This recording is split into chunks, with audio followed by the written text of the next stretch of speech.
If you go to settings, over this on this dashboard before that is you can see which account that's got backup, you can see how much you're using, you can see how much data is uploading, so you get the information there, and we can see that I haven't got the briefcase. On the settings page, it allows me to configure the various important parts that we first need to go through. So backup selection, this is where you choose what you want to back up.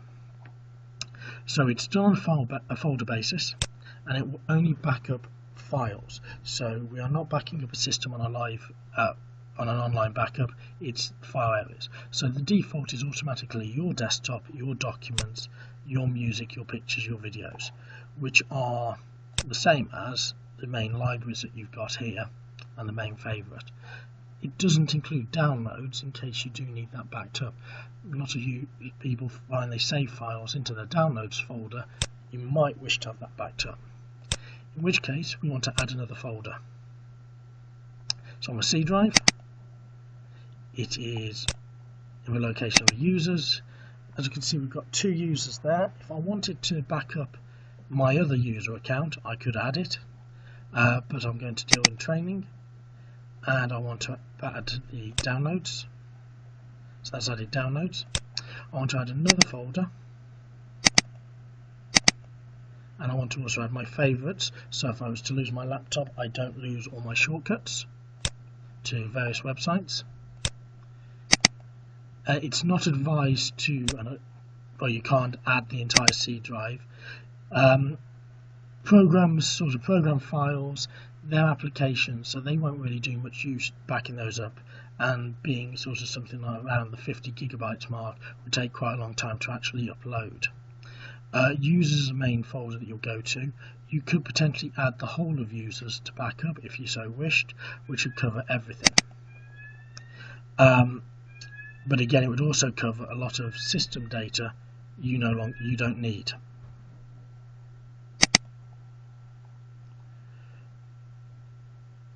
So that covers the backups. You might want to add your save games. So with the folder selection, once you've got those all chosen, you know what folders are being backed up. Any files in those folders will be backed up. Once you've gone to the manage schedule, you can choose how often you want it to scan, or if you want it to scan at a specific time to suit your needs.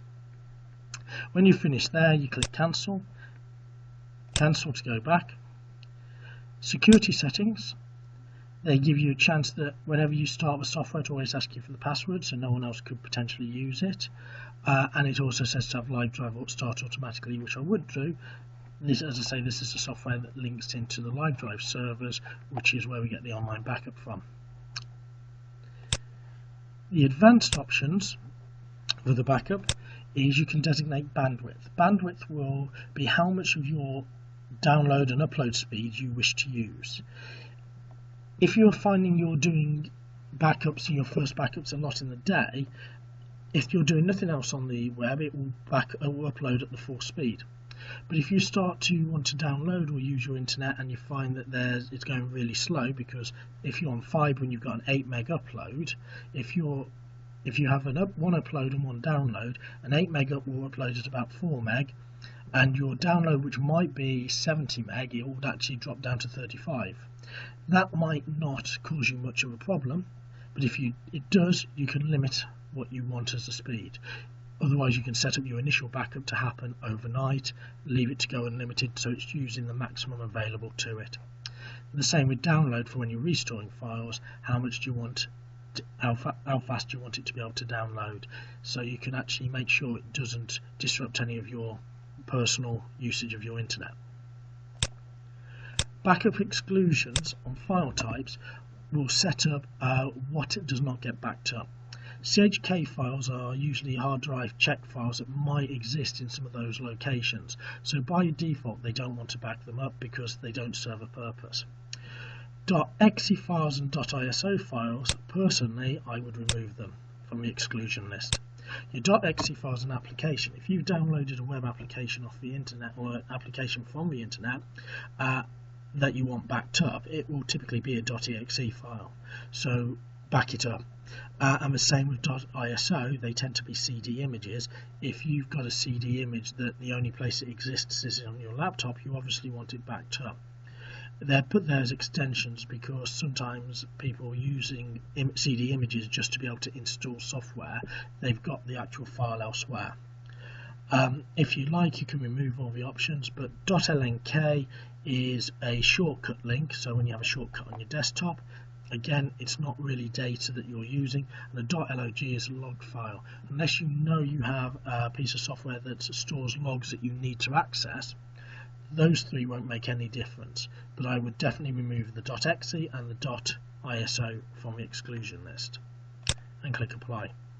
Excluded folders are so you can actually designate a particular folder you don't want. So if you did have one of the folders there, but you wanted to say, well, inside documents I don't want to back up my Bluetooth Exchange folder, you can exclude that particular one. Just in case, it helps again you to have the power to choose what you want backed up and what you don't want backed up.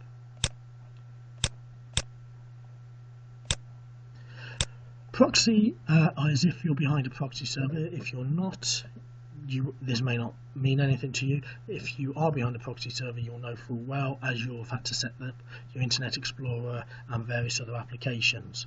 So it gives you the ability to configure that about the protocol, usernames, passwords and server. Otherwise, you don't need to change it. System status will give you an overview of the status at the moment, so it should talk to a server. So as it shows, no services issues, no maintenance that's planned. Integrity check is if you want to check that your files that you've got are the same as what you've got online. So if you're a bit unsure about the data, if there's a corruption, a Windows crash or something like that, you can run an integrity check, so it will actually check that the files all match and there's no problems. Again, this is something you probably won't really need to do except in extreme circumstances when you're contacting support if you need a bit of help.